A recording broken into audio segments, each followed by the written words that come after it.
I was curled up on my old, sagging couch, a warm blanket draped over my legs, and a half-eaten bowl of popcorn sitting within arm's reach. It was one of those rare nights when the world outside felt silent, almost unnervingly so.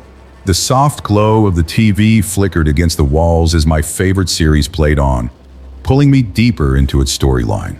Everything about the moment should have been comforting, and then the screen froze. For a split second, I thought it was just buffering something annoying but harmless. But the freeze didn't come with the usual spinning wheel or buffering bar. Instead, the screen went completely still mid-scene, the characters locked in motion. I frowned, leaning forward to grab the remote. Before I could press anything, a notification popped up, its bold white text cutting through the silence of the room. "He is at the door." I stared at it confused. At first, I assumed it was some bizarre marketing stunt. Maybe Netflix experimenting with immersive promotions. "Weird," I muttered under my breath, forcing a nervous chuckle. But the laugh felt hollow, and the silence in the room felt thicker, heavier. The notification blinked off, and the screen went black. Not just the usual off-black of a standby mode, but pitch black. So dark I could barely make out the reflection of my living room in it. And that was when I noticed it, my own silhouette, slouched on the couch, but something felt off. The edges of the reflection seemed to ripple slightly, like water disturbed by the faintest breeze. I straightened up instinctively, my eyes darting to the door across the room. The lock was in place. I could see the deadbolt clearly from where I sat. Still, my heartbeat quickened, drumming in my ears loud enough to drown out the distant hum of the refrigerator in the kitchen. "Maybe it's just a bug," I whispered, trying to convince myself. But the words tasted wrong. I felt a knot form in my stomach, a cold dread wrapping itself around my chest like an icy chain. My gaze stayed glued to the door, my mind spinning with questions I didn't want to answer. I reached for my phone on the coffee table, needing some sort of reassurance, a distraction, a friend to text, anything to break the spell of this strange moment.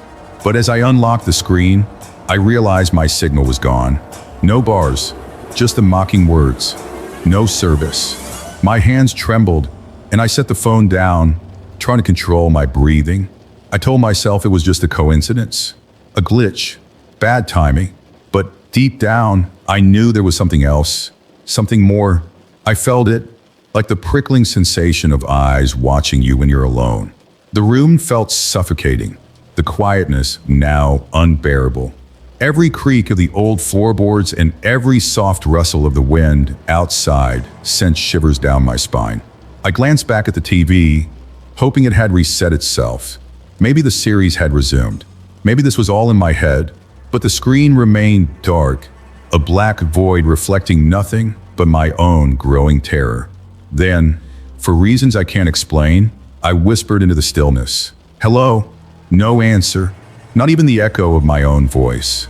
Just silence. I don't know why I said it, or what I expected to hear, but the room felt alive, as though it was waiting for something, or someone, to respond. My eyes darted back to the door. The lock was still there. But was that enough? I clenched the blanket tighter around me, the soft fabric now feeling like a fragile shield against whatever might be out there. Or in here. I live alone in a modest one-bedroom apartment tucked away in a quiet corner of the city. It's not much, but it's mine, small, cozy, and usually a haven after long days. Nights like these were my sanctuary, a warm blanket, a bowl of popcorn seasoned just the way I liked it, and a series to drown out the world. Tonight was no different, or at least that's what I thought. The message on the TV didn't just startle me. It felt directed. "He is at the door." Those words looped in my head like a scratched record, each repetition making them feel heavier. I tried to reason with myself. Surely it was some weird glitch. But why that message? Why now? I grabbed my phone, hoping for some clarity, but the screen was empty. No missed calls, no texts, and no service. My chest tightened. I told myself it was a coincidence. Maybe the signal was just spotty. Still, I couldn't stop my eyes from darting toward the door. It was locked, the deadbolt secure, just like it always was. I even got up and tugged at it, the metallic clink of the chain grounding me for a second. Nothing's wrong, I muttered, though my voice came out shakier than I'd expected. Still, the thought crept in, uninvited and relentless. What if someone really is out there? I forced a laugh, trying to shatter the tension. Netflix's algorithm is getting way too advanced, I said aloud, as if joking with myself could chase away the unease. But the silence that followed swallowed my words whole, leaving only the faint hum of the refrigerator in the background. I sat back down, trying to focus on the mundane. The popcorn had gone cold. The room, once comforting, now felt unervingly still. Every creak of the old wooden floor felt amplified. My eyes wandered back to the door, drawn to it like it had suddenly become the centerpiece of the room. Then, a memory surfaced. Last winter, when the upstairs neighbor had knocked to borrow sugar. It had been late, unexpected, but harmless. I'd laughed about it afterward, but this was different. There was no friendly explanation, no innocent reason to calm my nerves. I couldn't shake the feeling that someone, or something, was watching me.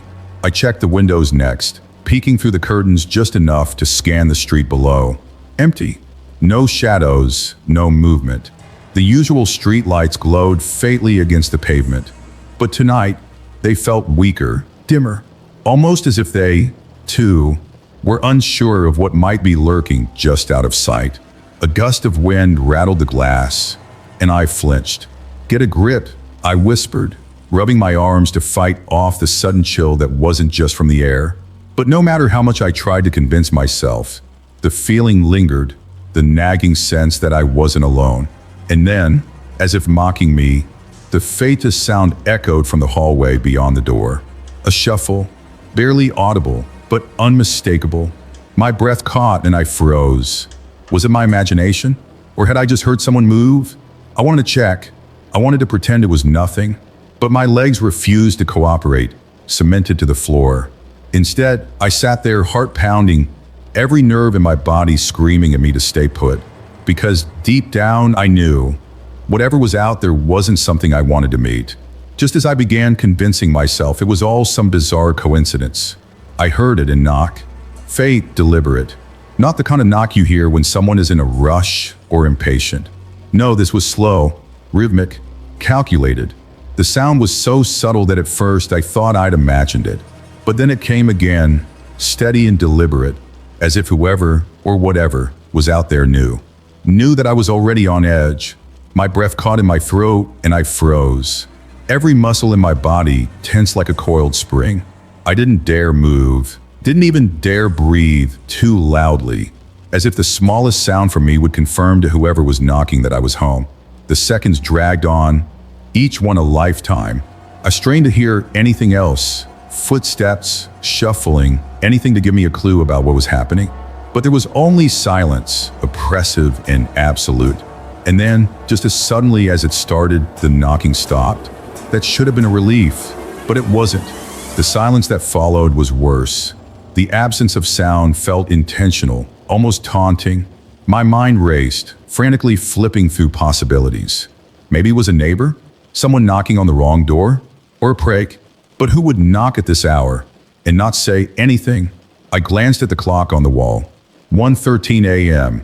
My neighborhood wasn't exactly bustling, and at this time of night, the hallways outside my apartment were usually dead quiet. No one should be out there. No one should be knocking. I swallowed hard, trying to steady my nerves, but the knot in my stomach tightened. Against my better judgment, I thought of the peephole. The idea of getting up, of crossing the room, felt insurmountable. But at the same time, I couldn't sit there doing nothing. My eyes flicked to the door. It loomed larger than it should have, like a wall separating me from whatever was on the other side. A memory surfaced unbidden. A story I'd heard years ago about break-ins. People would knock softly to check if anyone was home. If no one answered, they'd force their way in. Was that what this was? My heart hammered at the thought, the idea of someone lurking just a few feet away. But something about the knocking felt different. It wasn't frantic or rushed like someone trying to break in. It was too calm, too deliberate. I reached for my phone again, praying for a signal. But the screen stared back at me, mocking me with its lifeless, no-service notification. A cold sweat broke out on my forehead. My apartment had never felt so small, so vulnerable. The walls that once felt safe now felt thin, as if whatever was outside could see right through them. "Who is there?" I whispered, barely audible. The words felt foreign, like I wasn't the one saying them. They hung in the air, unanswered. I sat frozen, waiting, listening. Maybe I'd imagined the knock. Maybe it was just a dream, some twisted trick of my tired mind. But as much as I wanted to believe that, I couldn't shake the feeling that I wasn't alone, that whoever or whatever had knocked was still out there waiting. And so I waited too, barely daring to move, hoping that if I stayed still long enough, it would go away. But deep down, I wasn't so sure. I knew it was a bad idea, but the pull of curiosity was stronger than the pit of dread in my stomach. The knocking had stopped, but the feeling it left behind clung to me like a second skin. I needed to check. I needed to know. So I crept toward the door, each step slow and deliberate, my socks silencing my movement against the hardwood floor. My pulse thundered in my ears as I reached the peephole. I pressed my eye against it, barely daring to breathe. Nothing. No one was there. The hallway outside was empty, dimly lit by the flickering overhead light that always seemed on the verge of burning out. Relief washed over me, but it was fleeting, a thin veil that barely covered the unease that lingered. The silence felt wrong, as if it was holding its breath, waiting for something. I stepped back, exhaling shakily. "See? Nothing there," I whispered to myself, the words as much for my own reassurance as anything else. But as I turned away, my eyes caught something, a flicker of movement across the room. My heart skipped a beat. The window, a shadow slid across it, just long enough for me to register it before it disappeared into the darkness. It was too fast to make out details, but it was there, and it wasn't mine. I froze, my breath catching in my throat. For a moment, I stood rooted to the spot, my mind scrambling for a rational explanation. Maybe it was just a trick of the light, or a tree branch swaying in the wind. But the logical part of me, the part desperate for reassurance, was losing ground to something colder, darker. I rushed to the door, double-checking the lock, even pulling on it to be sure. My hands trembled as I flipped the switch to the secondary latch, the click of metal against metal echoing too loudly in the oppressive quiet. Then I turned to the windows. Each step felt heavier, the shadows in the corners of the room seeming to stretch and shift as I moved. When I reached the window, I pressed my back to the wall beside it, peeking out from the edge of the curtain. The street below was still, lifeless. The faint glow of streetlights illuminated the pavement, but nothing seemed out of place. No figures, no movement, just the same empty street I'd looked out on countless times before. But that shadow, it had been real. I felt it in my bones. The way it moved, deliberate and smooth, wasn't natural. It wasn't the wind. I pulled the curtain shut with a sharp tug and stepped back, my hands gripping the edge of the fabric tightly. "You're just imagining things," I muttered, the words falling flat against the growing tension in the room. But my mind refused to settle. The memory of the shadow played on a loop, taunting me with its presence and absence. Deep down, I knew better. It wasn't paranoia. Something had been there, and it wanted me to know it. I thought if I could just distract myself, everything would go back to normal. So I grabbed the remote and turned the TV on again. But what came up on the screen wasn't my show, or even the usual Netflix menu. No, this was something else entirely. The screen showed my living room. Not a generic living room, not some pre-recorded feed. It was my living room. I recognized the blanket draped over the couch, the popcorn bowl on the table, even the way the lamp in the corner cast its warm, familiar glow. I stared at the screen, frozen, my mind desperately trying to make sense of it. And then the message appeared. "Why don't you open the door?" My chest tightened and my throat went dry. I blinked, hoping I'd read it wrong, but the words stayed there, taunting me. I couldn't move. My legs felt like they were made of lead, and my mind was spinning with 1,000 thoughts, none of them helpful. Somewhere deep inside, I knew I should look away, but I couldn't. My eyes were glued to the screen, searching for what? A sign? A clue? And then it hit me, the image wasn't static. The faintest flicker in the corner of the screen caught my attention. Something moved. My stomach dropped as I realized the popcorn bowl wasn't just sitting there. It shifted slightly, like someone or something had nudged the table. I stumbled back, my breath coming in short, shallow gasps. I grabbed my phone, my hands shaking so violently I almost dropped it. I needed to call anyone. My mom, a friend, even the police. But when I unlocked the screen, the same mocking words stared back at me. No service. Panic clawed in my chest as I paced the room, clutching the useless phone like it could somehow protect me. What is this? What's happening? I whispered to the empty room. My voice sounded foreign, small, like it didn't belong to me anymore. I tried to reason with myself. Maybe this was some kind of elaborate prank. A hacker could have tapped into the TV, right? But no hacker could sync a live feed in my apartment. And no hacker would know exactly how to push me to the brink like this. My thoughts spiraled. Was it someone watching me? A stranger who had been planning this all along? Or was it something worse? Something I couldn't explain? I stopped pacing and turned back to the TV, half expecting the message to change again. The silence pressed down on me like a weight, and the only sound was the pounding of my heart. Every instinct screamed at me to leave, to get out. But where would I go? I couldn't escape the feeling that whoever, or whatever, was doing this wasn't just outside the door. It was already here, in my home, waiting for me to make the next move. I don't know how long I sat there, staring at the door, waiting for it to burst open. My muscles ached from the tension, and every sound became magnified. Each creak of the floorboards, the faint whistle of the wind through the cracks of the window, even the distant hum of the fridge.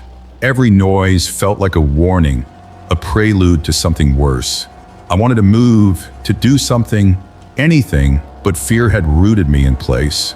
My hands gripped the edge of the couch, like it was the only thing keeping me tethered to reality. The air in the room felt heavy, thick with the kind of quiet that doesn't belong in a home. It felt as if I wasn't alone, even though I couldn't see anyone or anything. The hours dragged on, each minute feeling like an eternity. I don't know when exhaustion started to outweigh the fear, but I remember the faint light of dawn creeping through the curtains. It was weak and pale, but it felt like a lifeline. Somehow, it gave me the courage to move again. I stood up slowly, my legs stiff and unsteady, and walked toward the door. Every step was deliberate, my ears straining for the faintest sound of movement. When I reached it, my hand hovered over the lock for a moment, trembling. My mind screamed at me to stop, to just leave it closed, but I couldn't. I had to know. I unlocked the door and opened it, just a crack at first, then wider. The hallway was empty. No footprints, no sign anyone had been there.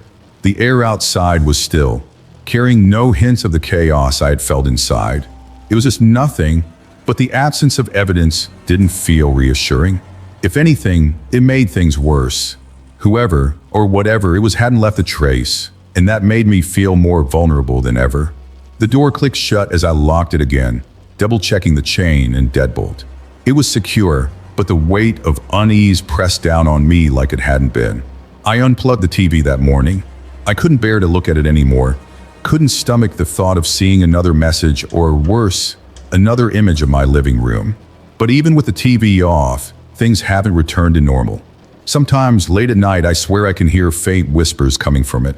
It's not loud enough to make out words, just a soft murmur, like someone speaking from the other side of a wall. And sometimes, I catch myself glancing at the screen, half expecting it to flicker on by itself. It never does, but the feeling it might is enough to keep me up at night. I haven't told anyone about what happened.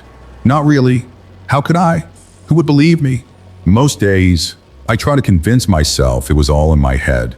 A glitch, stress, something explainable.